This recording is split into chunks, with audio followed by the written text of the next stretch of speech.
En el chat coloquen su nombre, por favor.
Ok.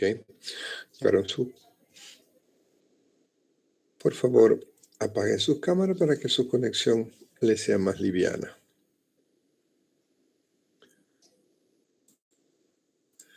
Bien, vamos a continuar con el programa. Voy a apagar mi cámara para disminuir el peso nomás. Okay. Bien, hoy vamos a hablar de lo que es sobre las patologías que debemos considerar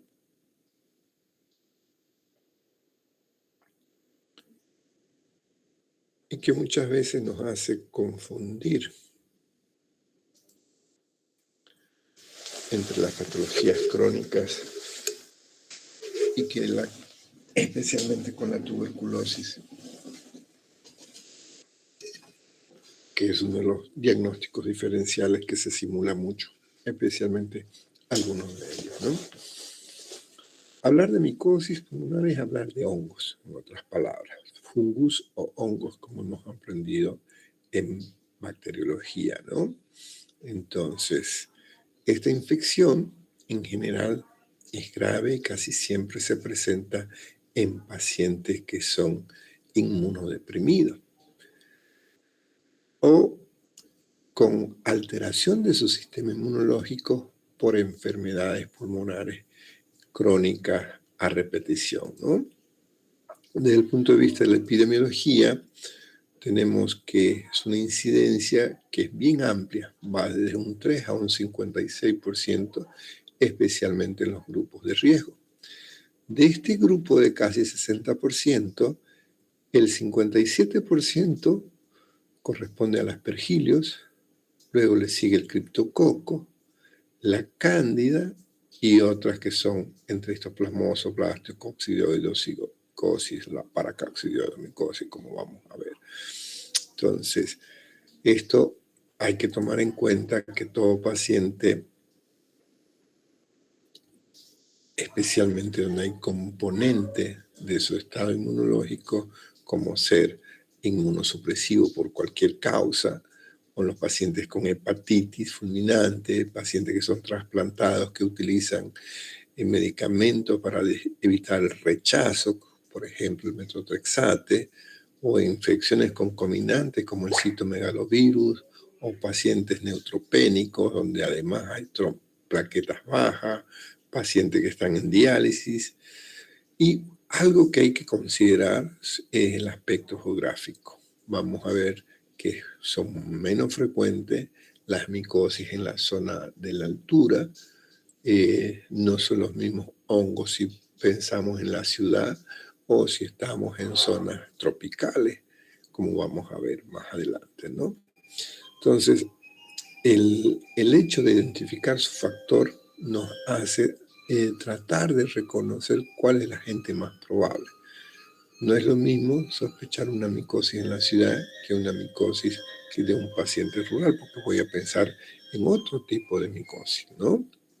Entonces, estas infecciones pulmonares las vamos a clasificar para tratar de comprenderla mejor, ya sea o bien por la forma del hongo o bien por las características del huésped. Cuando hablamos por la forma, vamos a ver que las levaduras, ejemplo el criptococo, o si son con característica de moho, el aspergilio. Un segundito, por favor. ¿Te vas a montar?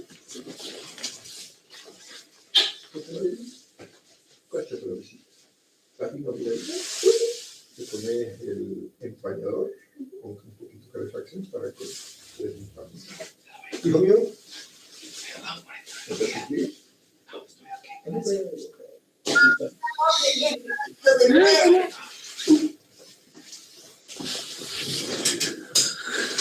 Por favor, ese micrófono.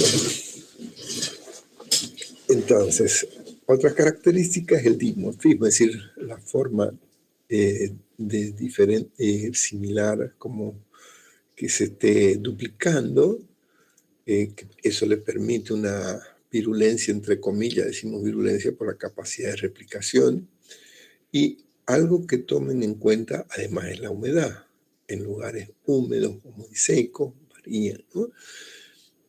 De ahí que las características del huésped tenemos que ver si son endémicas o son oportunistas. Cuando hablamos de endémicas, estamos hablando de pacientes que tengan sistema de defensa alterado. Y los oportunistas son donde esos pacientes tienen problemas en su barrera. Por ejemplo, están neutropénicos, glóbulos blancos están bajos, ¿no? O pacientes que están con linfocitos bajos y que tengan alteración de su sistema de defensa, especialmente el CD4+, ¿no? Para entender esto, vamos a reconocer un poquito la fisiopatología. Recuerden, en el pulmón tenemos una barrera alveolar, donde actúan nuestros macrófagos y los neutrófilos. El macrófago y el neutrófilo es la principal barrera, ya que estos macrófagos engloban a las levaduras, las fagocitan para tratar de destruirlas. Los neutrófilos detienen el crecimiento de las hifas mediante liberación de especies reactivas de oxígeno, ¿no? Son nuestros mecanismos de control, por eso es que nosotros con un sistema de defensa apropiado, por más que estemos en ambiente, las probabilidades de una micosis son pocas. El mejor ejemplo son los pacientes con diabetes, cuando sus niveles están muy altos, vemos que fácilmente comienzan a presentar levaduras en la orina o en la boquita.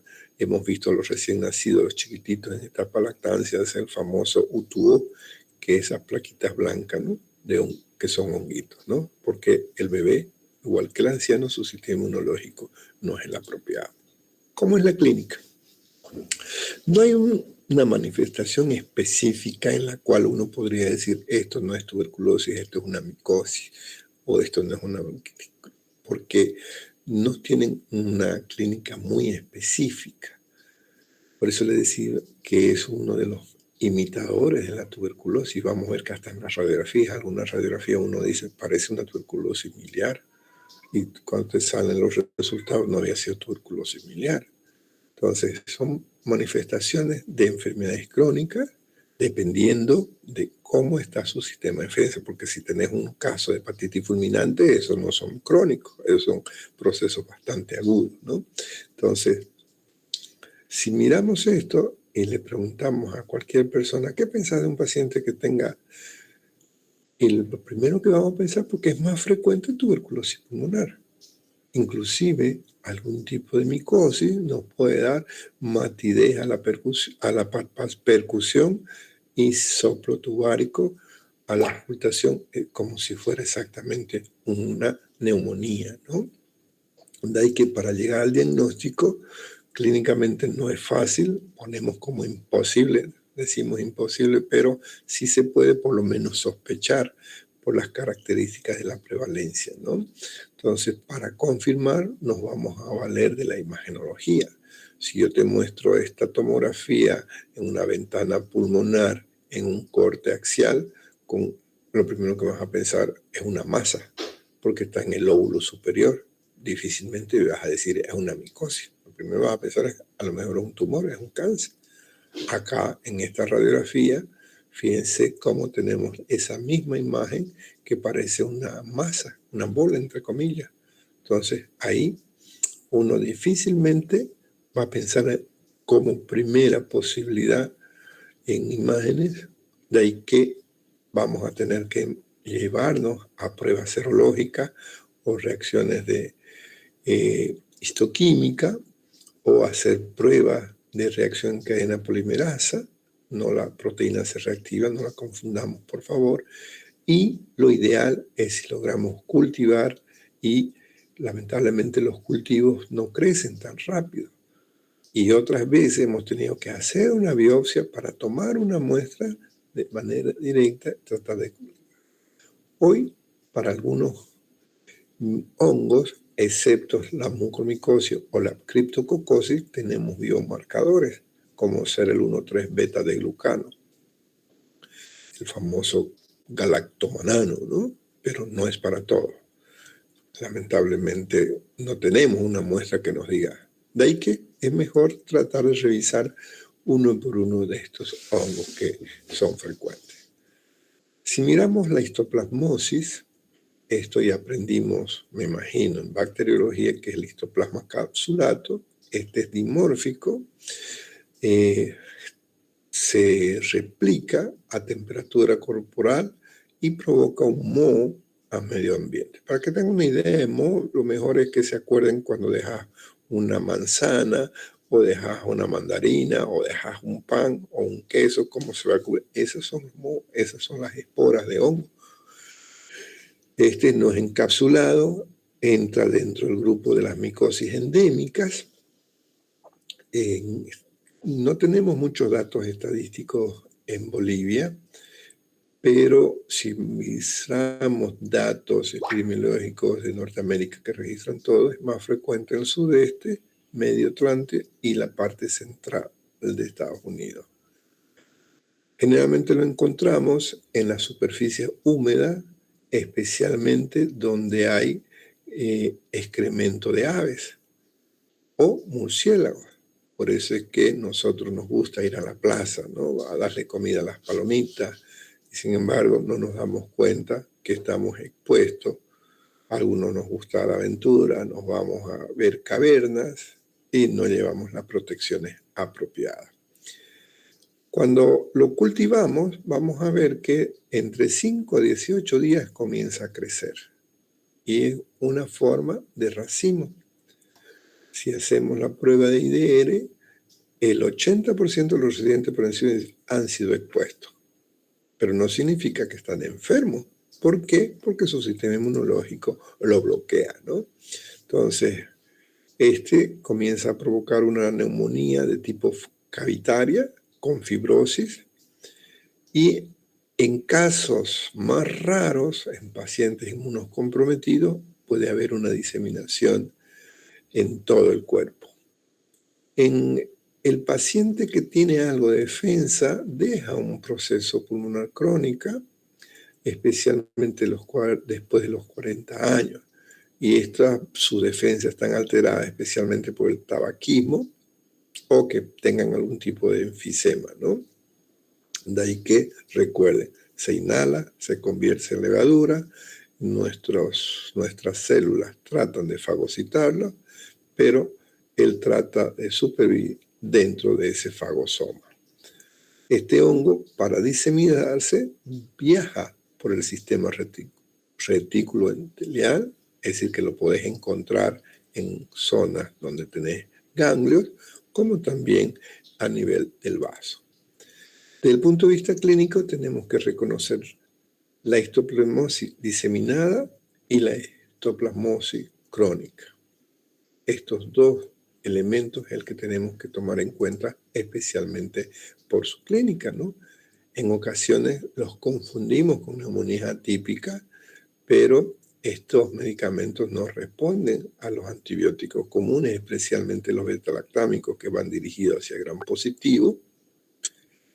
Pero si tu paciente tiene un sistema de defensa, generalmente esa neumonía es autolimitada. Tuviste un paciente con fiebre, con tos, puede haber inclusive dolor pleurítico, pero sus defensas se encargan de eliminar ese cuadro.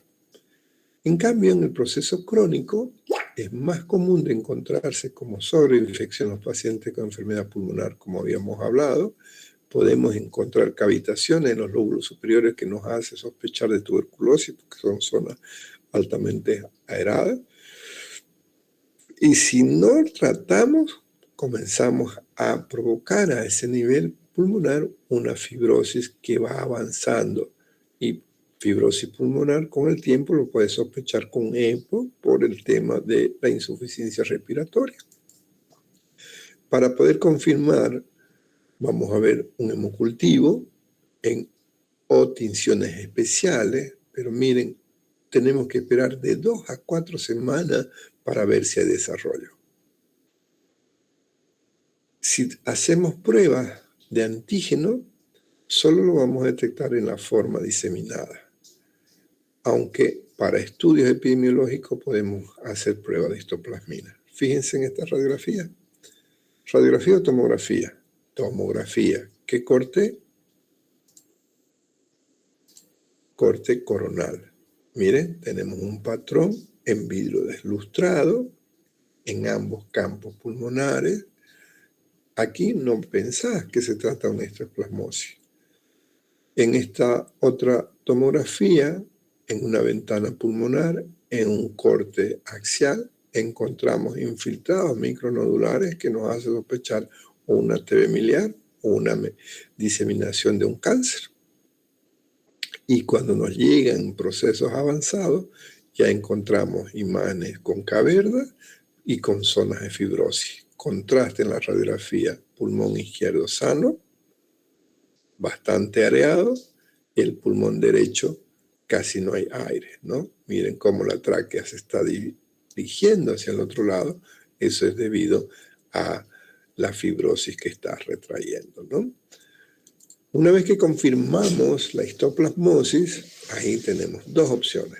O anfotericina, de preferencia la liposomal, que es un poquito cara, no es barato, pero nosotros tenemos que recetar qué es lo mejor.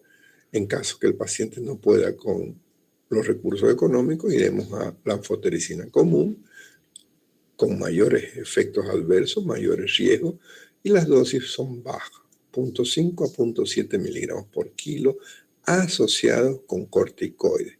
Puede ser prednisona, puede ser hidrocortisona o puede ser dexametasona, lo que disponga.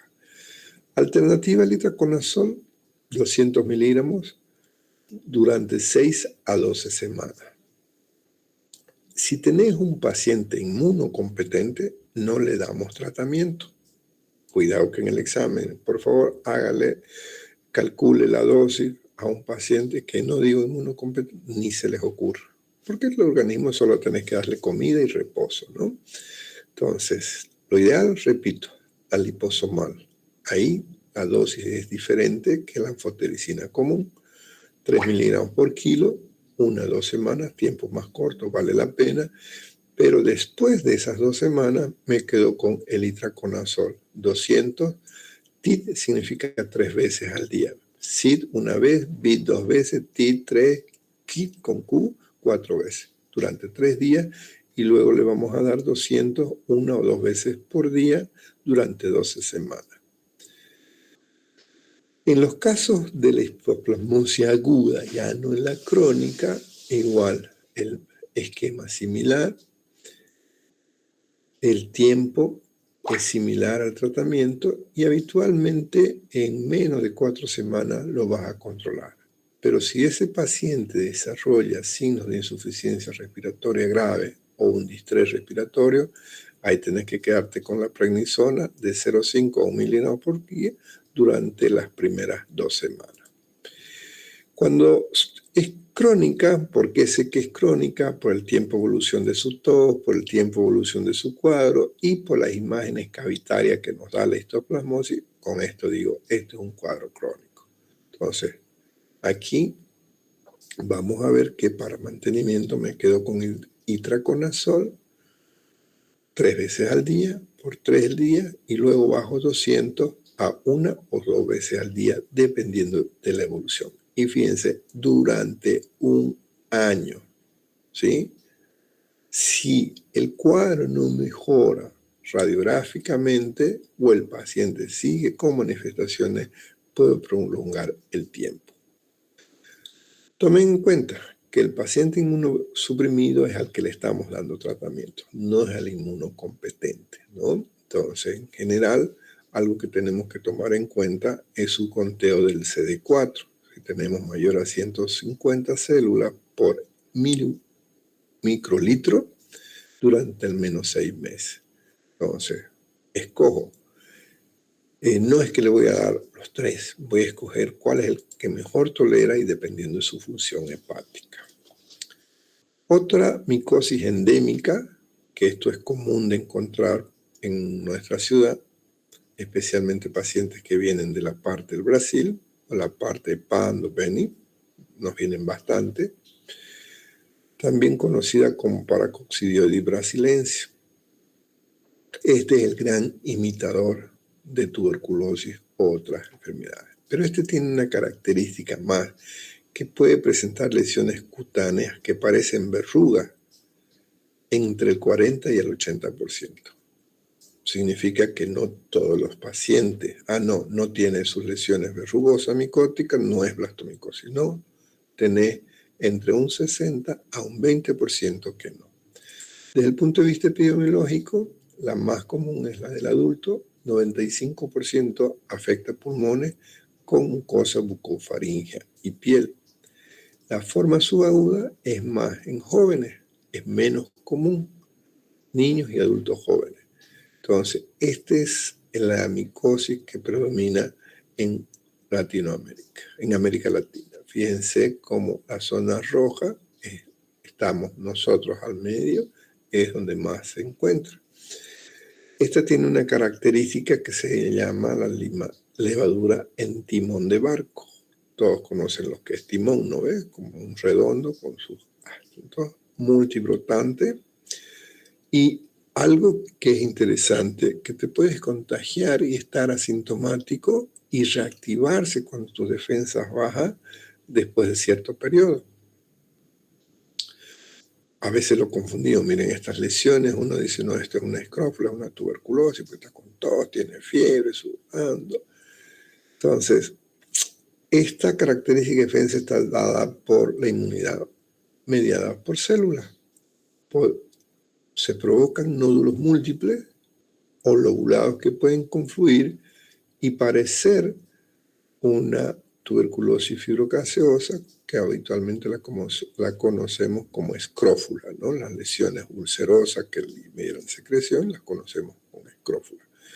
Clínicamente, por eso le decimos el gran imitador, pero aquí, aunque la tuberculosis también te puede dar lesiones orales ulcerosas, hay que tomar en cuenta siempre en este grupo de pacientes buscar en la boca o en la piel lesiones, ¿sí? Y puedes tener muy parecido tos, fiebre, astenia, dinamia, hemoptisis. Y algo que la tuberculosis no nos da muy común es la hepatoesplenomegalia, el componente linfático casi no es tan común, ¿no? Cuando vemos esta característica, pensamos no en blasto, pensamos en histoplasma. De ahí que tenemos que esperar a los cultivos. Fíjense en la radiografía. Radiografía de tórax, que tenemos infiltrados nodulares como granuloma, son difusos en ambos campos pulmonares y puede parecerte como una tuberculosis o como un cuadro pulmonar primario, pero también puede ser rápidamente progresiva. Si en esta otra radiografía no es muy clara, las lesiones tienen un poco de infiltrados acá, otros infiltrados acá, otros por acá, otros por acá, alunar, intersticiales. Este no es un patrón habitual, el mediastino te lo está deformando. Entonces, cuando tengo estas dudas, me voy a una tomografía. La tomografía me va a mostrar lesiones nodulares. Aquí, la región posterior, fíjense cómo tenés estas lesiones fibrocavitarias otras por acá. Entonces, no tenés un patrón típico como para decir, porque varias patologías te pueden presentar esas imágenes. De ahí que lo que tenemos que tratar de hacer es, si hay secreciones en esas úlceras, hacer un examen directo y de preferencia llevar a cultivo. Podemos pedir pruebas serológicas, una fijación de complemento o una inmunofluorescencia directa, pero dirigida a la paracoxidioidina. ¿Sí? Entonces yo tengo que sospecho de la blastomicosis americana o la paracoxidioidomicosis. Entonces, orden RP, solicito inmunofluorescencia directa o IDR paracoxidiodina. ¿Sí? Otra que nos llega, no tan frecuente, pero nos puede llegar, es la blastomicosis, ya no la sudamericana, sino la norteamericana, producida por el Blastomyces dermatidis. Tiene su forma crónica, su forma subaguda, y también tiene lesiones granulomatosas supurativas, pulmón, piel e inclusive huesos. Desde el punto de vista epidemiológico, nosotros tenemos que conocerla porque nos pueden llegar pacientes que estén migrando de esa zona, de Centroamérica o Norteamérica, ¿no? Y puede afectar a un blanco como a un moreno. Hoy la tendencia de TikTok no te dice hablar de negro, es morenito. Es más importante su foco, de que cuando tengo un paciente que venga de la zona, porque tenemos muchos bolivianos que hace unos años se fueron a trabajar y pueden estar volviendo, hay que considerar, pero primero que tiene que considerar que tiene que haber vivido bastante tiempo, ¿no? Porque no es como la gripe que te contagias tan rápido, ¿no? Entonces puedes tener la forma pulmonar asintomático en los pacientes inmunocompetentes, de ahí te bajan tus defensas, parece una neumonía, pero si además de un proceso neumónico veo que hay lesiones cutáneas, ok, es una histo, es una blasto, pues, ¿no? Pero este tiene componente óseo, lo cual ya te hace la diferenciación y puede darte sistémico. De ahí que para llegar al diagnóstico, prueba directa, cultivo y biopsia. Nos llega el resultado, ok, vamos con la anfotericina, si podemos la liposomal, o si no con itraconazol. Aquí tenemos que tratar endovenoso, en 1 hora primero, repetimos 4 veces al día. Esta es un poco más agresiva que las anteriores micosis. La coccidioidomicosis, parecidos los nombres, pero ya este no es este coccidioido. Tenemos opciones del coccidioides mitis o el posalisis. También se conoce como la fiebre del valle. Habitualmente tiene una forma pulmonar primaria, pero puede diseminarse a piel, tejido celular subcutáneo, linfático, hueso, articulaciones, vísceras y sistema nervioso. Es decir, disemina todo, ¿no? Aquí vamos a ver que son esférulas llenas de endosporas y esta es una de las micosis más virulentas, es decir, que se disemina más rápido y basta que haya una pequeña aspiración de una artroconidia para empezar a replicarse en el organismo y provocar desastre. Desde el punto epidemiológico, en Estados Unidos es frecuente, 100.000 prima infecciones al año, un 20 a 40 es asintomática, y se conoce como la fiebre del valle porque la zona es más frecuente en el centro de California, en el Valle de San Joaquín. Esto es más común de Estados Unidos y zonas desérticas. Y tiene una ventaja, o no ventaja, sino una característica que es más frecuente en el varón en una relación 4-1. Aquí el antecedente que hay que buscar es si la persona estaba en contacto frecuentemente con la tierra, es agricultor o trabaja de cosechador, etc. Desde el punto de vista fisiopatológico, va a tener formas clínicas que pueden ser primarias, que sea pulmonar, cutánea, residuosa o secundaria, pulmonar persistente. Las cutáneas parece un Hansen, parece un Kaposi, no es tan típico como para que podamos reconocerlo. Y la forma generalizada, miren ese patrón pulmonar.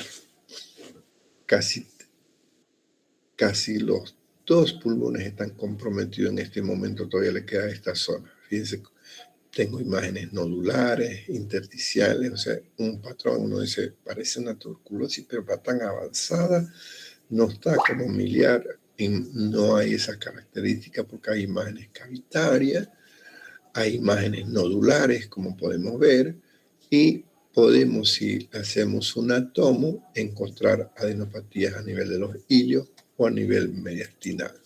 ¿Cómo llegamos al diagnóstico? También por examen directo, reconocer el tipo de espora. Lo ideal es un cultivo. En ocasiones no tengo secreciones y tengo que tomar una muestra de biopsia de esos ganglios que pueden estar. Y también puedo pensar en una IDR buscando antígeno, pero la lectura no se hace inmediatamente. Hay que esperar 36 horas. Cuando lo colocamos, aplicamos antígeno bajo de la piel subcutánea. Vamos a ver casi cómo hacemos la prueba de la tuberculina. Si el eritema es más de 5 milímetros, ya consideramos que es positivo. Pero esto nos está indicando que puede haber un primo contacto, no necesariamente que está con la enfermedad. Podemos pedir pruebas de serología, precipitación de aglutinina, recién aparece a la segunda o tercera semana, y también podemos hacer fijación del complemento, que es el mejor marcador cuando sus títulos están mayores de 1 a 64, y esto nos está sugiriendo que estamos con cuadros de diseminación. ¿Cuál es el tratamiento? Aquí estratificamos clínicamente. ¿Es leve, a moderada o es un grave, progresivo? Si el paciente está bien alimentado, no es fumador, no tiene patología crónica, ok, no me preocupo en darle tratamiento aunque esté con cuadro moderado. Pero si mi paciente muestra estado de inmunosupresión, ahí me está llevando un cuadro grave o progresivo y vamos con anfotericina liposomal. Dosis puede ser mayores que las que estábamos manejando, puedo ir hasta 5 miligramos por kilo, especialmente cuando detectamos que hay mucho daño pulmonar reflejado en la baja saturación o en esa gasometría con hipoxemia aceptable. Mejoras el cuadro, duplica la dosis, nos vamos con fluconazol 400 o 200 de itraconazol y vamos a dar corticoides, prednisona o dexa, la que disponga, solo en caso de componente respiratorio severo, ¿sí? Entonces, si tu cuadro es leve, moderado y es un inmunocomprometido que lo estás detectando a tiempo, a ese le das 400 cada 24 horas. Si tenéis componentes graves o componentes neurológicos, miren la dosis. Duplico o triplico, ya no 400, porque no tengo chance. Ese paciente, si voy con dosis baja, no lo voy a alcanzar o a fallecer. La aspergillosis hemos hablado como diagnóstico diferencial cuando estábamos hablando de tuberculosis y cuando estábamos hablando de asma, ya la conocemos esta. Esta ya no es endémica, esta es una micosis oportunista. Estamos hablando en el 80-90% de los casos, es más frecuente el Aspergillus fumigatus. Aquí en la aspergillosis tenemos que tomar en cuenta el APA siempre. Cuando estén sospechando asma y que puede estar relacionado con hongo, ABA, AB grande, PO, que es la aspergillosis broncopulmonar alérgica y que a veces la conocemos como asma alérgica, pero la mayoría de los pacientes asmáticos los tomamos como alérgicos, ¿no? Aunque tenés una clasificación de que hay otros que no tienen un comportamiento. Y en algunos pacientes vamos a reconocer que presenta una masa tumoral, OMA es masa, y que por sus características uno puede reconocerlo como un aspergilio. Y puede haber una forma invasora en los pacientes inmunodeprimidos. Desde el punto de vista epidemiológico, ocupa el segundo lugar después de la cándida. En pacientes con infección por el SIDA está entre 5 a 7 por 100.000. Entonces, ¿en quiénes buscamos? Jardineros, molineros, gente que trabaja con aves, o pacientes que por cualquier causa están utilizando citotóxico, por ejemplo, para un trasplante, como hemos mencionado, ¿no? En los pacientes que son trasplantados en médula, su presencia va entre el 4 al 38 y tiene una alta mortalidad, 60%. Si encontrás signos de fibrosis quística, ya lo mencionamos, aquí vamos a ver de la famosa APA, en 10 al 25%. Entonces, fisiopatológicamente, vamos a ver que existen sustancias implicadas como la mitogilina, la metaloproteasa o galactomanano. Siempre estamos acostumbrados a escuchar la prueba de galactomanano, ¿no? Que es una prueba similar a las medias calientes.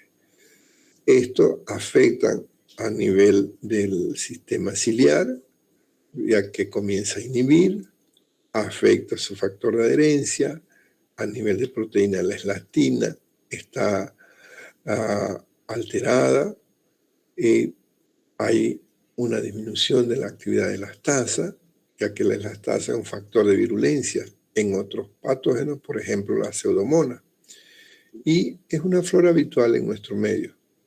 Si miramos a 100 pacientes vamos a encontrar que 7 pueden estar, pero si soy inmunocompetente no me afecta. El temor en los inmunocompetentes es si hay un avance hacia el sistema sanguíneo, eso es mucho más grave, porque pueden provocar trombosis o necrosis o infarto hemorrágico en diferentes partes del cuerpo. Clínicamente, el 80% es invasivo, pulmonar principalmente, pero si tu paciente es inmunodeprimido, en cualquier parte puedes verlo.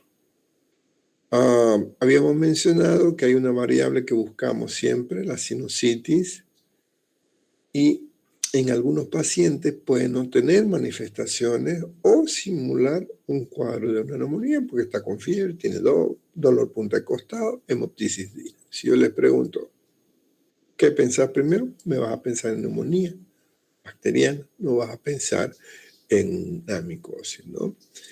Entonces, varía los tiempos de evolución, hay que considerarlo. Y en los casos diseminados, ya no es solamente el pulmón, podemos tener cerebro, podemos tener piel, tiroides, huesos o cualquier órgano comprometido.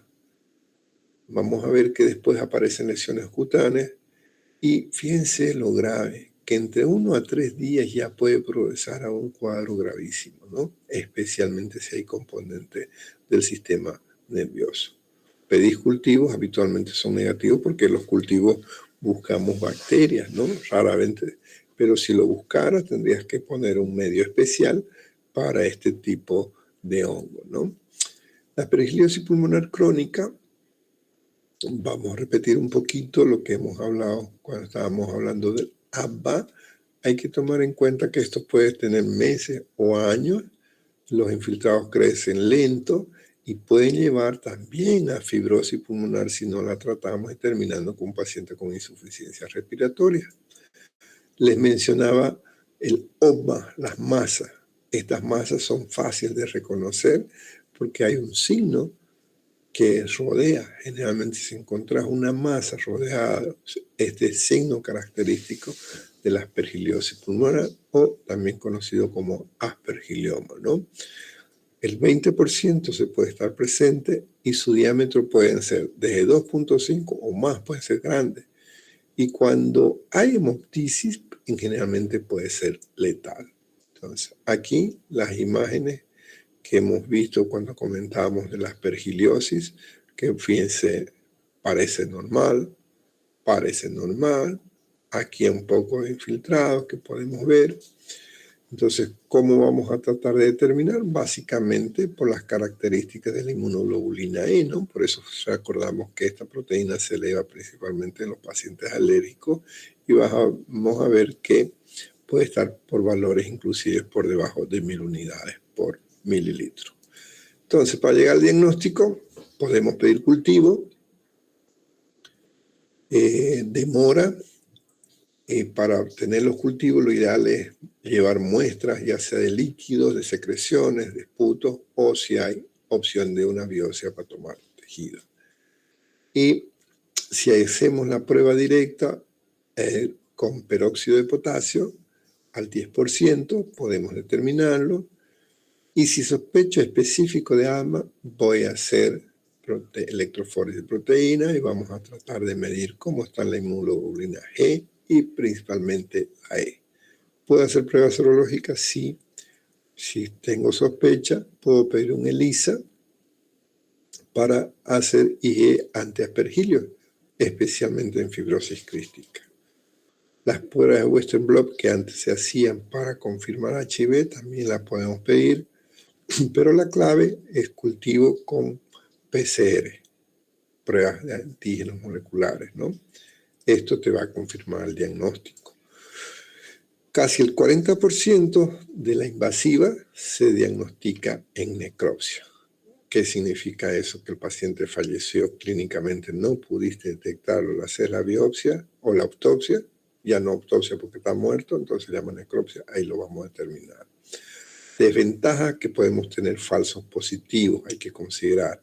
Y la prueba de galactomanano en el suero generalmente favorece, lo ideal es tomarla con tiempo cuando estamos sospechando, ¿no?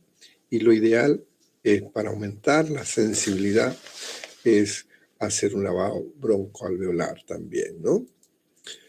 De ahí que el signo del halo que les mencionaba es característico en la tomografía, lo que nos hace sospechar de esta micosis, que las otras micosis no te dan este signo típico. Esto es interesante cuando tenés como fuera el signo de la media luna. Es un signo de buen pronóstico, pero ¿cuál es el riesgo? No que se disemine, sino que te rompa una arteria, una arteriola, y te haga una hemoptisis masiva y fallezca tu paciente por una dificultad para respirar porque está lleno de sangre antes de pensar en un choque hipovolémico, ¿no? Tratamiento complicado porque vamos a ir desde los 3 meses a años. En la tuberculosis, en la aspergillosis cavitaria, en algún tipo de paciente donde hay componente inmuno o deprimido, tratamiento vamos a dar de por vida. Y a veces nos apoya el tratamiento quirúrgico, especialmente cuando estamos comprometidos a nivel de seno maxilar, o tenés un aspergiloma simple, chiquitito, no es muy grande. Preocupa si lo encontrás en hueso, preocupa si encontrás en válvulas, que ahí vas a tener que hacer su recambio valvular, y es más complicado cuando está ubicado en el cerebro. Aquí la opción de preferencia es el voriconazol, alternativa el itraconazol o el isobuconazol, que no es tan fácil de encontrar en nuestro medio, pero la ventaja del isobuconazol es que no necesitas medir niveles séricos de rutina. Esa es la gran ventaja, porque el voriconazol tenés que ver sus niveles séricos para tratar de ver que no sea más el daño del tóxico del medicamento que el beneficio de atacar el hongo. No voy a hablar mucho de la aspergillosis alérgica porque eso ya lo hablé cuando tocamos de asma, solamente recordar que uno de sus pilares es el corticoide y tenemos que dar el itraconazol. Algo que me gustó encontrar cuando preparaba el tema para este año es que se está cuestionando el uso de terapias biológicas como el omalizumab o el dopilumab para tratar de ayudar al tratamiento, es decir, acorta el tiempo. Aún no está estandarizado, pero sí se los menciono por si en algún momento les toca ver alguna actualización para ver si vamos a continuar, ¿no? Entonces, en estos casos del aspergilioma tenemos que llamar al cirujano con la posibilidad de una cura mejor. Y siguiendo con las micosis oportunistas, la candidiasis, esto ustedes lo van a encontrar muy frecuente en el paciente diabético, en orina, en esputo, pulmones. Entonces, las candidiasis, principalmente del grupo de la Candida albicans, es el que vamos a encontrar más en los pacientes, ¿no? Les mencionaba hace un momento el famoso tubo. Y normalmente si tomamos un cultivo vamos a encontrar en piel y mucosa, pero no nos afecta porque nuestro sistema inmunológico no está comprometido. El conflicto es cuando tu sistema inmunológico está comprometido.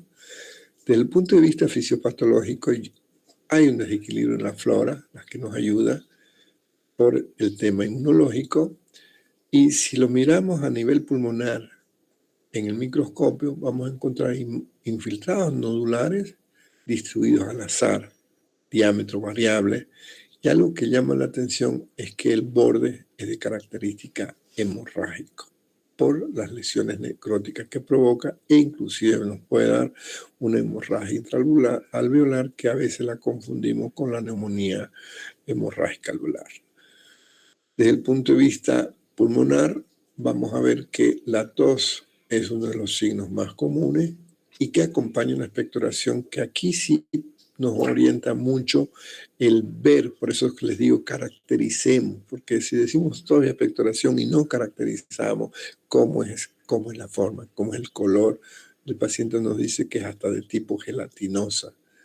Y podemos ver que puede existir una hipersensibilidad mucosa. De ahí que tenemos que ver, estamos con un cuadro agudo y además de agudo, qué tan grave está. Porque recuerden, siempre miramos el huésped, qué tan bueno está, qué tan sano está tu paciente para tratar de ver, ¿no? Y raramente lo vas a encontrar como una infección aislada. Vamos a ver que para confirmar el diagnóstico nos apoyamos en imágenes. Por ejemplo, miren esta radiografía. Miren esos infiltrados aislados, diseminados, no están juntos. Uno dice, ¿será artefacto? ¿Serán calcificaciones? Y si lo miramos en una tomografía, vamos a ver que los infiltrados son a nivel peribronquial, con imágenes de fibrosis lineal, inclusive que en la radiografía no es fácil de ver. Pero en algunos casos podemos encontrar patrón de condensación como si fuera una neumonía y además con componente intersticial. Si miramos esta tomografía, uno primero que pensaría, ok, estoy frente a un cuadro viral, esto es un COVID, esto es una influenza, porque también es en pacientes inmunodeprimidos. Lo último que vas a pensar es que se trata de una candidiasis, porque no es tan común. Y los pacientes inmunodeprimidos, pues también los procesos virales. ¿Qué te hace notar la diferencia en la clínica? Un cuadro agudo por un COVID, por una influenza que te dé este aspecto, no vas a tener la evolución lenta como un cuadro, una candidiasis, que esto va yendo poco a poco, ¿no? Entonces puedes encontrar diferentes tipos de patrones. Acá te puede pasar casi como normal si no la miras con detalle. De pronto vas a ver por qué tengo estos infiltrados alveolares en la periferia, donde ya casi no hay vasos. Entonces se recuerdan estos puntitos que estábamos viendo acá. Si lo miramos en la tomografía, empezamos a ver estos puntitos blancos. Y a simple vista, ¿qué puede pasar por normal? Pero si la miras con detalle, estos puntos, que no decimos puntos, decimos imágenes infiltrados alveolares, no son micronodulares, son nodulares, ya te hace sospechar una candidiasis. De ahí que lo ideal es un examen directo de esa expectoración mucoide gelatinosa que pueda haber, la podemos cultivar, podemos hacer una prueba de intradermorreacción como la candididina y podemos tener en el plasma una serología, vamos a pedir una ELISA o una inmunofluorescencia, pero dirigida hacia cándida, ¿no? Tratamiento, aquí tenemos que escoger nuestro paciente. Se los remarco aquí, no tratamos cultivo de esputo sin evidencia clínica, porque puede estar el hongo, pero no estar provocando daño, porque recuerden, puede estar en una flora habitual. De ahí que nosotros lo primero que tenemos que ver es la clínica. ¿Cómo está mi paciente? ¿Está neutropénico o no neutropénico? ¿Está estable o está inestable? Entonces aquí la primera línea va a ser la equinocandina.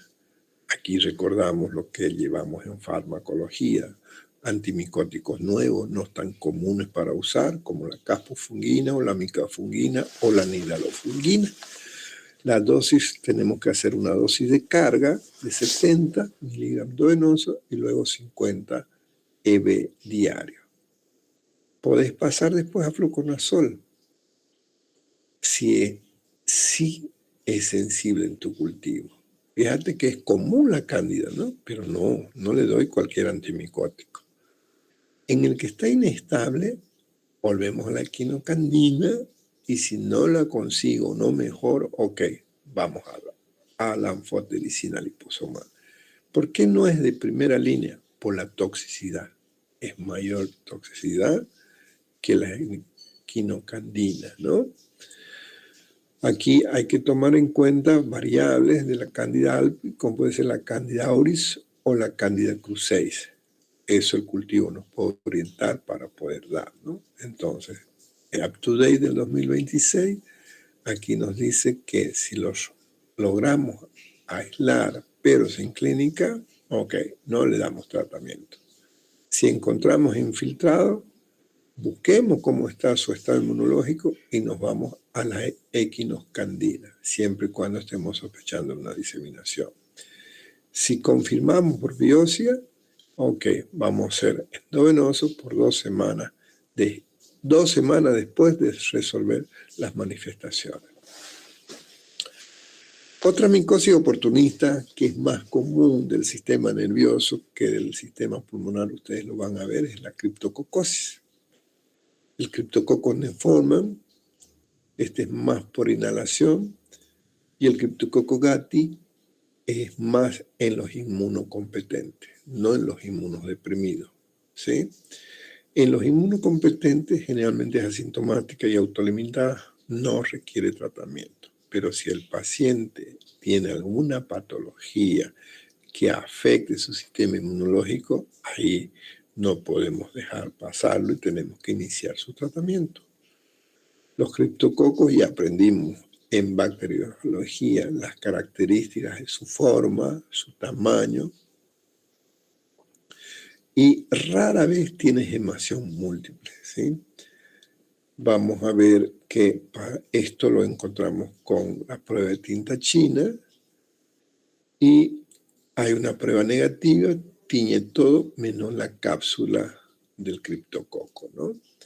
Entonces, este germen crece muy lento, tiene metabolismo aerobio, por lo que no son fermentadoras. No voy a entrar en detalles porque esto ya lo hemos aprendido en bacteriología, se supone que lo saben, solo tienen que recordar un poquito. El Cryptococcus neformans, hay que tomar en cuenta que 4 serotipos son los que vamos a buscar. A, B, C y D. El A y D lo vamos a identificar como VAR y los B y C como una forma variable GATI, la que estábamos mencionando de inmunocomprometidos, ¿no? Entonces, hay que tomar en cuenta porque estas variedades las podemos reconocer por sus características bioquímicas para cuando estamos tratando de identificar y hacer su reconocimiento, porque el tratamiento es diferente, ¿no? Entonces, desde el punto de vista de los especialistas en bacteriología, pues ayuda mucho el reconocimiento de estas diferentes enzimas, proteínas y reacciones para poder identificarlos, ¿no? Entonces, una de las características que el AID se asocia más con las exposiciones de aves, principalmente palomas, mientras que el C más en plantas, en eucaliptos, ¿sí? Desde el punto de vista de la anatomía patológica y de la patogenia, la enfermedad se inicia por la inhalación y rara vez por piel o mucosa o traumatismos expuestos, que también está descrito. En los casos primarios habitualmente es asintomático y autolimitado. Podemos controlar localmente, pero puede diseminarse por vía hematógena y preocupa, como les decía al comienzo, porque esto está muy relacionado con pacientes muy deprimidos, los criptococos a nivel central, principalmente los pacientes con linfoma o con HIV. De ahí que la susceptibilidad en el sistema nervioso es más en la base del cráneo. A nivel de los alveolos hay una respuesta de inmunidad celular y humoral que en condiciones lo controlamos, pero si el cuadro disemina, va a ir acompañando de patología tanto pulmonar como neurológica. Por eso es que habitualmente el criptococo, antes de manifestaciones de pulmón o de la piel, la estamos viendo con manifestaciones del sistema nervioso central. Pero si miramos a nivel del pulmón, si es que el paciente es inmunodeprimido, podemos tener un caso de distrés respiratorio fulminante y con un patrón intersticial bilateral. Si tu paciente está con un sistema más o menos aceptable, podemos tratar de ver una imagen nodular que parece un pseudotumor, o pueden haber nódulos únicos o múltiples y podés tener cuadros como infiltrados de una neumonía. El diagnóstico clínicamente es muy difícil, lo sospechamos especialmente en el paciente inmunodeprimido. La tinción de tinta china es una técnica rápida, el mayor del 50% lo vamos a detectar, y hasta el 90% en los pacientes con HIV. Hay otra tinción, que es la de musicarmín de Mayer, colorea de rojo, eso manejan mejor los especialistas en cultivos y angiogramas, pero también tenemos pruebas histoquímicas o pruebas serológicas. Títulos elevados de antígeno es un índice mal pronóstico y la disminución o negativización sirve para ver cómo estás respondiendo al tratamiento. De ahí que para poder decir que tiene una criptococosis tenemos que tener o un cultivo positivo o si sospechamos de una lesión vamos a hacer en pruebas serológicas. El medio cultivo más habitual, agar saburúa. Eso lo aprendimos en bacteriología, así que no voy a entrar en mucho detalle. Diagnóstico diferencial, tuberculosis en primera instancia y en casos neurológicos, que no voy a entrar en detalle para que lo vean más en neurología, pero sí en la parte pulmonar quiero hacer énfasis. Recuerden, si tu paciente es inmunodeprimido, pensá que puede ser un neumocistis Hiroveshi. El carini lo hemos retirado en el ser humano, ¿no? Esto antes lo mencionábamos, lo dejo porque todavía algunos libros lo mencionan, pero por favor, hoy estamos hablando de neumocistis Hiroveshi, esos infiltrados, pero también pensar en cáncer o pensar en tuberculosis. ¿Cómo es la evolución del pronóstico? Eso va a depender de tu estado inmunológico, ¿sí? La inmortalidad, a pesar del tratamiento, puede ser elevada. ¿Por qué? Porque son casos severos, ¿no? Son pacientes inmunodeprimidos, ¿no? Y cuando hay componente neurológico puede dejarte secuelas muy serias como una hidrocefalia o como problemas motores. Tratamiento, fluconazol. No necesitamos dosis tan altas, pero sí tiempo prolongado, ¿sí? Si el paciente es asintomático y la imagen es solo nodular, la mayoría de los infectólogos no le demos nada. Riesgo del medicamento versus ver cómo está la enfermedad. Mejor lo alimento al paciente apropiadamente, quito sus factores de riesgo y probablemente no necesite. Pero si tu paciente está con un problema inmunológico, ok, vamos con anfotericina dosis más alta todavía. ¿Recuerdan que hablamos de europeas? Aquí estamos hablando de 4 diarios.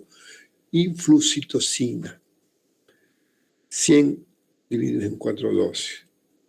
No es fácil usar la flucitocina, de ahí que en general vamos con la anfotericina a dosis altas asociadas al fluconazol, porque recuerden que estamos hablando de formas graves, formas que están comprometiendo no solo el pulmón, sino la parte neurológica. Una vez que estás establecido tu tratamiento, a las 8 semanas mantenés con fluconazol, dosis duplicadas, 800 por día, y nos quedamos con mantenimiento durante 12 meses o un año, 200 por día, ¿sí? Si tenemos el cococatí, los criptocomas, o sea, son masas, miren, parece un tumor. La respuesta es más lenta, pero no es como los otros OMA. No voy a llamarlo al cirujano, solo lo voy a llamar al cirujano si no estoy seguro para hacer una biopsia o si hay un componente que esté comprimiendo un bronquio, que me esté provocando una atelectasia o que me esté comprimiendo un vaso, ¿no? Entonces, resumen, va a depender, queridos amigos, de qué tan grave es tu paciente, qué características tiene el paciente para ver cuál de los medicamentos voy a utilizar. La mucormicosis, esta es una micosis llamativa porque hace componente de alteraciones de la estética inclusive. Estos son micosis oportunistas del orden de los mucorales. Este te afecta no solo pulmón, que es lo que nos interesa, sino puede afectarte también otros órganos que pueden estar cerca de la vía aérea. Entonces, aquí puede ser Rhizopus, Absidia o Mucorrhizopus, son los que encontramos con mayor frecuencia. Son saprófitos, se encuentran en el suelo y material de putrefacción. Estos pacientes, pues, cuando se afecta, es tan agresivo que puede ser fulminante, no tanto por la lesión, sino por las lesiones vasculares, especialmente una trombosis masiva que te puede provocar. El hongo puede ingresar, ya sea por la vía digestiva, o sea, a través del paladar, o por la vía en las fosas nasales, y de ahí, en poco tiempo, comenzamos a ver lesiones en la cara, a nivel de la órbita, a nivel del hueso, o inclusive a nivel meninge. La inhalación es responsable de la localización pulmonar, ya no es por la boca, sino es inhalado. En esto, ¿cuál es su característica? De que son pacientes inmunodeprimidos, ¿no? En cualquiera de las causas, cualquier enfermedad crónica lo va a llevar a ser inmunodepresión. Miren esto.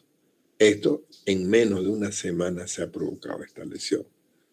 Por suerte, no hay contagio interhumano, a no ser que obviamente que estén dos personas inmunodeprimidas, ¿no? Entonces, esto preocupa, ya que no solo te afecta la parte de las lesiones cercanas a la vía aérea, sino puede afectar, y siempre aquí tenemos pues, el triángulo famoso, ¿no? El riesgo de una trombosis senoparanasal o trombosis, ¿cómo es? Trombosis cavernosa. Preocupa porque a veces no te da tiempo para el tratamiento y el paciente fallece rápidamente. Clínicamente la forma pulmonar es agudo, pero tenés que tomar en cuenta que no es inmunocompetente, ¿no?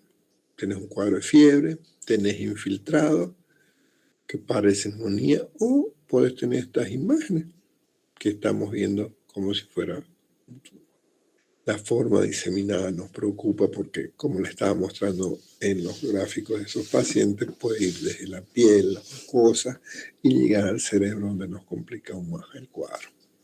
¿Cómo lo diagnosticamos? Tenemos que tomar muestras de tejido o de las secreciones para poder visualizarlo o cultivarlo con agar saburó. La desventaja que estos cultivos demoran, pues, ¿no? Y el paciente no siempre va a estar hasta que te llega tu resultado. Hay que vos tenés que arriesgarte y sospecharlo, iniciar el tratamiento. Y la otra desventaja es que apenas el 15%, es decir, de 100 muestras que mandé, apenas 15 me van a dar. El otro 85 lo tiene el hongo que le provoca la enfermedad, pero no puedo demostrar. De ahí que con la sospecha clínica tengo que iniciar el tratamiento. En ocasiones tengo que ser acompañado del cirujano y aquí miren la cantidad de dosis que voy a usar. 10 miligramos por kilo es el ideal. anfotericina liposomal. Pregunten cuánto cuesta. Para ese tipo de tratamiento van a ver que no todos pacientes. Si no queda o tiene falla renal o hepática, nos vamos con el isobuconazol, 200 cada 8, haciendo una dosis de carga y luego 200. El posaconazol, en tabletas o endovenoso, lo que consigamos, vamos a darle 300, siempre vamos a empezar endovenoso, es el ideal, porque recuerda que son enfermedades muy delicadas, no hay tiempo de hacer ensayo. Y tenemos que tener niveles séricos controlándolo. Y el Pneumocystis jirovecii, en la ciudad es más común en los pacientes con HIV. Por eso cuando encontramos un paciente con HIV, ¿es tuberculosis miliar o es una neumocistis? Uno dice, ¿cuál tratamiento le doy? Vamos con el más simple y veo si responde, ¿no? Porque el tratamiento, como van a ver, solo tengo que dar sulfa. En cambio, la tuberculosis son 4, más riesgoso de la toxicidad y la respuesta al tratamiento no es tan rápida, ¿no?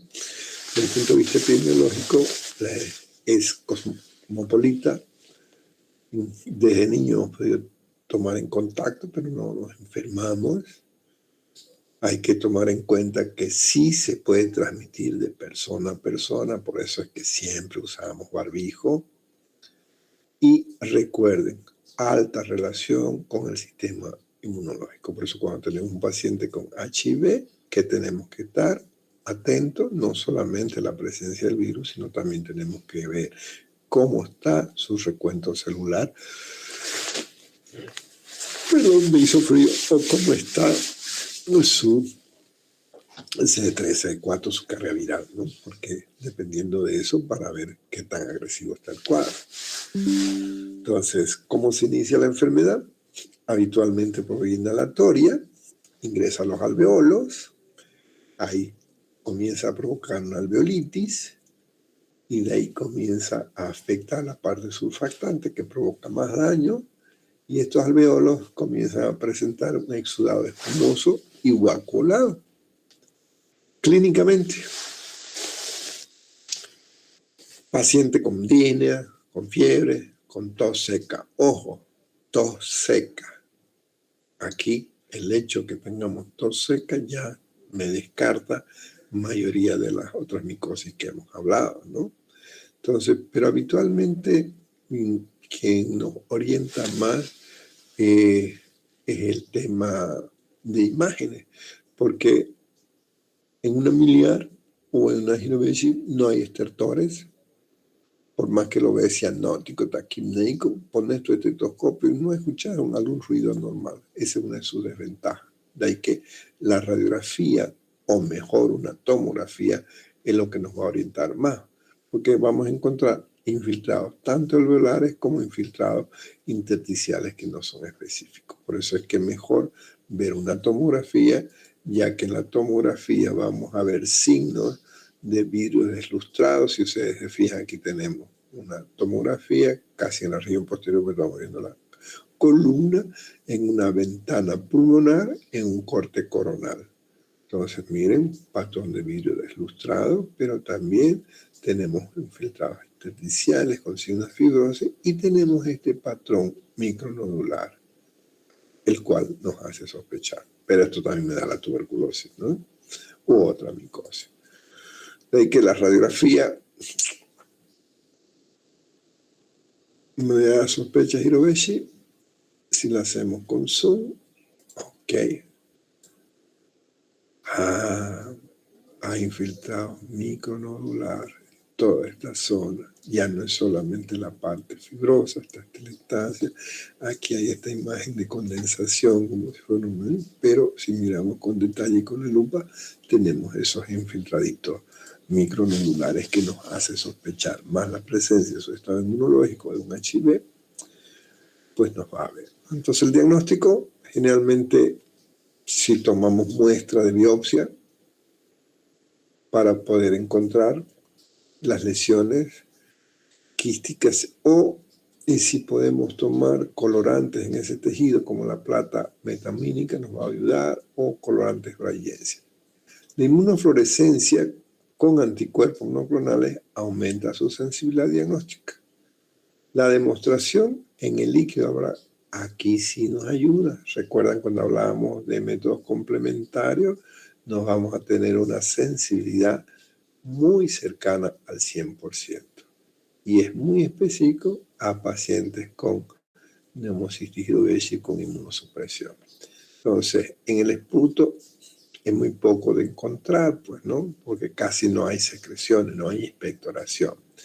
Las pruebas de reacción en cadena de polimerasa para tratar de amplificar su ADN, sí, son sensibles, pero no siempre distinguen la colonización de la infección. Es decir, que puede estar presente, pero que no estés enfermo, porque puede estar de manera saprófita. Entonces, el tratamiento es el más fácil de todas las micosis. ¿Por qué? Porque su medicamento, que es la sulfa, aunque tiene sus efectos adversos, como hemos aprendido en farmacología, es menos tóxico que las anfotericinas, ¿no?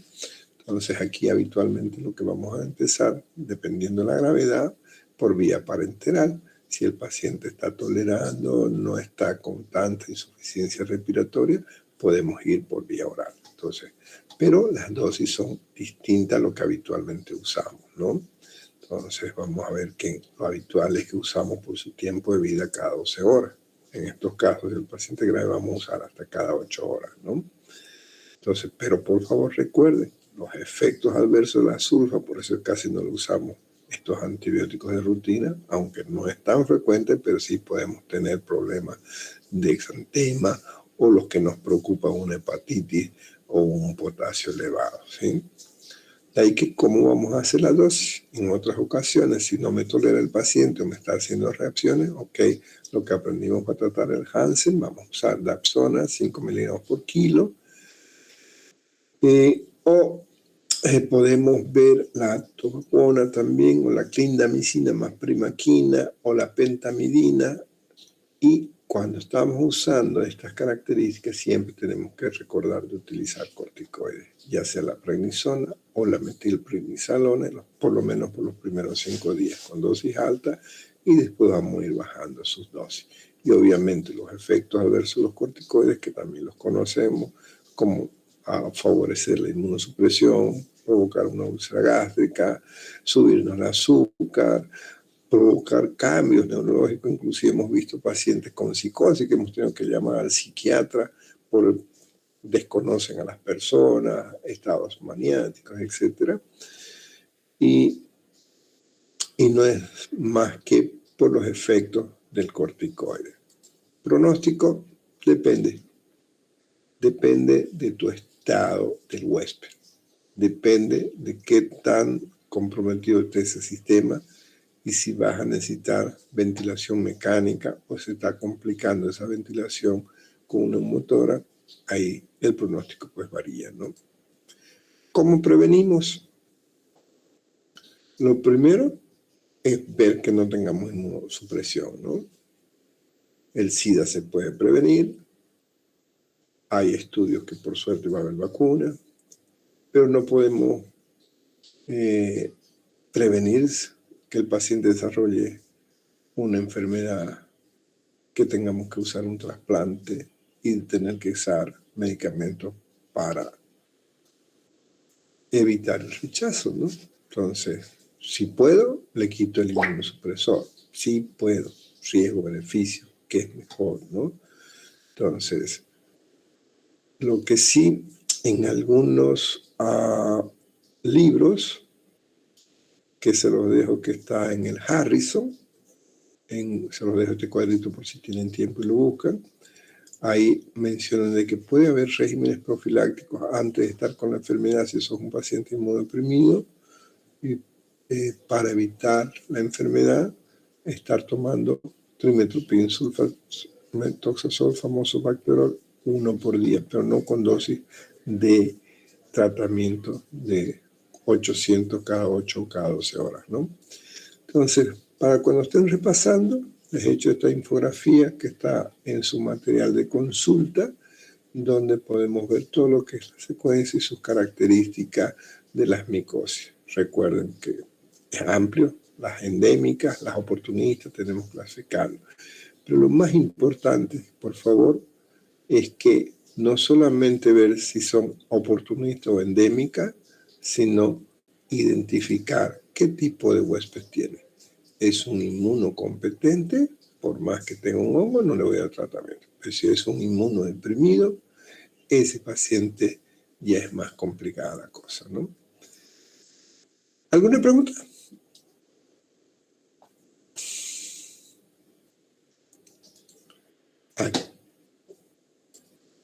Activen su cámara, por favor.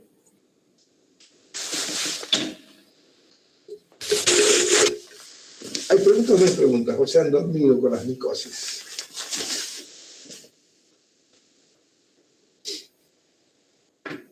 ¿Me escuchan? Yo veo que mi micrófono suena. Ahora los escuché, ya hubo un micrófono que sonó.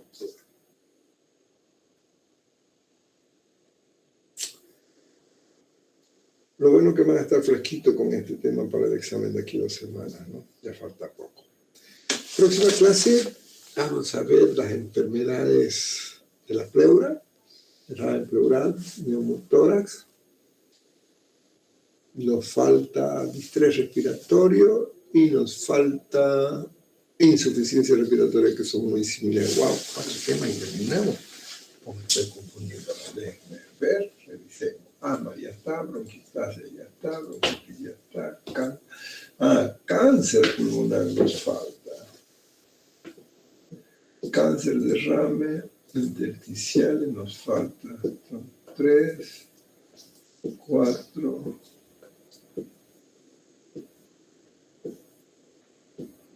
¡Wow! 4 temingas, pichanga. Pichanga, 4 temingas. A ver, avanzamos 2 temas el jueves. Avanzamos 2 temas el martes. Y el 27, el examen hemos dicho el 4. Tenemos 1, 2, 3, 4 clases para avanzar, que pongamos un tema. Derrame pleural y neumotórax en una clase. Enfermedades intersticiales y distrés respiratorio en otra clase. Sí, cabalín nos alcanza. Prohibido que haya paro para que terminemos.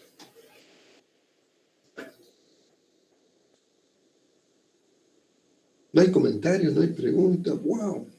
Bien. ¿Maisa se está durmiendo o es frío o es hambre? Es frío, doctor. Sí, ya somos 2.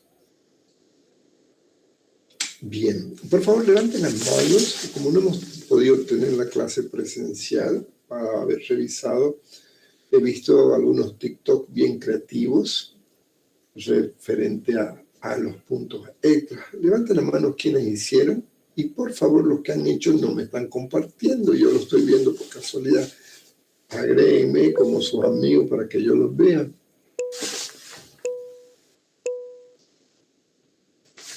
Ok. Wow. Solo 5 personas les interesan los puntos extra. Que los más les sobra puntos, ¿no? 6. Bien. Le subí un podcast para ver si les interesa, si lo podríamos hacer realizado para la feria. O sea, no, mejor no quiero darle más tareas porque ya estamos entrando en la época de examen de las mayores materias y 4º año tenemos. Ok, entonces Valeria, Samantha, Elena, Audrey, Mariela y Roselena, por favor, compártanme para que no me olvide al TikTok. Así yo se los voy a seguir aumentando en las redes para que la mayoría pueda ver. Sí, algunos he visto que tienen que hacer algunos pequeños ajustes, por eso es que les subí la guía. Si se fijaron, anoche me estuve pensando cómo mejorar algunas cositas para ustedes y les dejé preparado algunas guías en cuanto al tratamiento, como una ayuda de memoria para que no nos olvidemos que la dieta, la posición, el oxígeno, los sueros, los medicamentos, los laboratorios, las imanes y las interconsultas, que básicamente es nuestro esqueleto o nuestra plantilla, ¿no? Ok, ya no hay tiempo, 21:12. Tómense un té calentito, estírense y sigan repasando para su evaluación. Que tengan buenas noches. Bendiciones, queridos futuros colegas. Doctor, Gracias, doctor. Dígame, señorita Elena. ¿cómo dijo que le teníamos que enviar los videos? Disculpe, no entendí muy bien. Compartirlo. ¿No ves que tiene la flecha? Tiene TikTok ahí y tiene una flechita. Y dirigirme, yo tengo una cuenta de TikTok que es solo para compartir con ustedes. No lo hago para otra cosa. Entonces, poneme como tu contacto, ahí me va a llegar. Se lo mandamos. Si lo puedes guardar, mándamelo, pero no es tan fácil guardar un TikTok. Generalmente lo compartí en el teléfono. Yo tengo, no, pero se puede en TikTok. TikTok.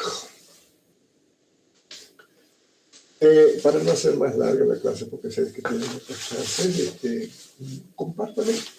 Se abre el TikTok, usted ahí abre y Páginas que no entiendo porque nadie conoce. usted se aprieta la flechita, estoy abriendo mi TikTok, abre el que ha hecho y ahí le pone, tienes los 3 puntitos y los 3 puntitos te sale la opción para compartir y compartímelo como en el Telegram y lo compartes al Telegram del grupo para que así los compañeros que no lo han visto les va a servir como ayuda también de repaso y yo lo voy registrando y luego les hago el comentario de que tenemos que mejorar y me avisan, le doy un punto más al que, ¿cómo sabríamos quién tiene más like?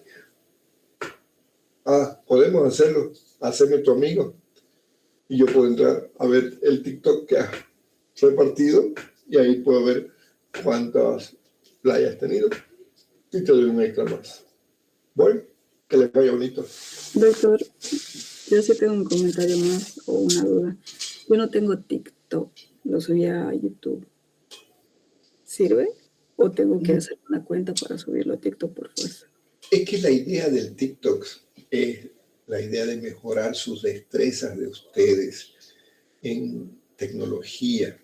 Por eso es que, si se recuerdan, desde hace 2 o 3 años vengo insistiendo con el uso de tecnología, inteligencia artificial y todo, porque sus pacientes, hoy la tendencia de los jóvenes, ¿cuál es? El Insta, TikTok. Entonces, cuando seas médico, debes usar esas herramientas para enseñar medicina preventiva. No uses vape, no uses esto, cuídate si tenés esto. O sea, por eso es que, pero no es obligatorio, señorita. Simplemente es una manera de estimularlos para que estén dentro de lo que es el medio. Porque si fueran mis alumnos del grupo, sí, les obligo. Pero como no son mis alumnos específicos, tengo temor de que tal vez el doctor Gandarilla tenga otra opinión sobre el uso de tecnología y de herramientas. Entonces no quiero ir en contra de la opinión que él pueda haber dado, por eso es que lo dejo optativo. Pero los que son de mi grupo sí les pido, ¿por qué? Porque es una parte en que no puede haber un médico que no esté manejando tecnología para poder llegar a través de las redes sociales, para hacer medicina preventiva y también te va a servir para promocionar tu consultorio, ¿no? Entonces, la doctora Samantha, yo la he visto en TikTok, dijo que no hay que fumar. ¿Dónde está su consultorio? O sea, es una forma de promocionarte también. Así que YouTube también, lo puedo ver por YouTube, pero yo le hago una encuesta. ¿Cuánto de ustedes usan YouTube? La mayoría va a usar YouTube para aprender, porque hay unos tutoriales muy bonitos que son más largos. TikTok apenas te da 5 minutos, en cambio un YouTube te puede dar más, hasta horas. puedes ver películas, ¿no? Entonces, pero creo que es parte de nosotros, bueno, estoy un poquito incómodo, ¿no? Porque es una idea que yo tengo, no es parte de la medicina interna, sino es de la experiencia de lo que veo en el entorno con ustedes, que creo que deberíamos todos los médicos ir adquiriendo destrezas comunicacionales y redes sociales, pues la tendencia de la juventud. Y nosotros lo que buscamos es hacer medicina preventiva también. Pero no es obligatorio. Pásenme su enlace de YouTube y lo puedo ver por ahí, señorita, no se preocupe. Muy amable, doctor, está bien. Bueno. Ok, vámonos a tomar un tecito caliente. Antes que se vaya, ¿quién de ustedes usa Arena Breakout Infinite? Ok. Que tengan buenas noches. Buenas noches, doctor. Gracias. Hasta luego, doctor. Gracias, Hasta luego, doctor.